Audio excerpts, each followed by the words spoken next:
জানি ভগ্নাংশের হর একই হলে যে ভগ্নাংশের লব বড় সে ভগ্নাংশটি বড়, আর ভগ্নাংশের লব একই হলে যে ভগ্নাংশের হর ছোট সে ভগ্নাংশটি বড়। কিন্তু হর এবং লব যদি দুটি ভগ্নাংশের ভিন্ন ভিন্ন হয় তাহলে সেক্ষেত্রে আমরা কিভাবে ভগ্নাংশগুলোর মধ্যে তুলনা করব তা এই ভিডিওতে আমি খুব সহজে দেখিয়ে দিচ্ছি। প্রথম ভগ্নাংশের লবের সাথে দ্বিতীয় ভগ্নাংশের হর গুণ করে প্রথম ভগ্নাংশের উপরে লিখে রাখবো যাতে আমাদের তুলনা করতে সহজ হয়। 3 গুণ 4, 3 4 12। এরপর দ্বিতীয় ভগ্নাংশের লবের সাথে প্রথম ভগ্নাংশের হর গুণ করব 5 গুণ 5, 5 5 25। তাহলে 12 থেকে 25 বড়, তার মানে এই ভগ্নাংশটি বড়।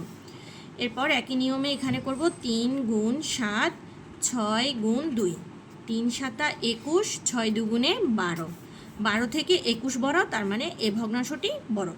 শিক্ষার্থীরা, আমরা সমহর পদ্ধতিতেও ভগ্নাংশগুলোর বড় ছোট নির্ণয় করতে পারি। তো এ বিষয়ে বিস্তারিত ভিডিও আমার ইউটিউব চ্যানেলে অতি সত্বর আমি দিব। তোমরা আমার চ্যানেলটি সাবস্ক্রাইব করে পাশে থেকো। ধন্যবাদ সবাইকে।